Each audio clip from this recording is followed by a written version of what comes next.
So what you can also do is you can add in plain text as a part of your content by using a gadget over here on the side as well, or anywhere you want.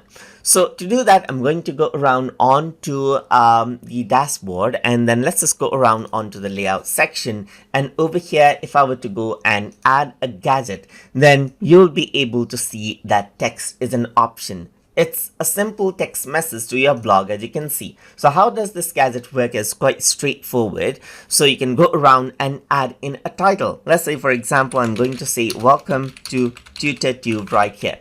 And over here in the content, I'm going to type this, welcome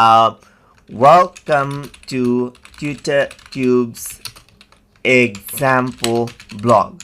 This blog is meant to be an example for a YouTube video tutorial series, just like this. So once you go around and type this in and hit the save button, what happens is that I can go around on the website and refresh it, and you will be able to see that text right there, as you can see, just like this. And that is how you can add in text gadget inside of your blogger.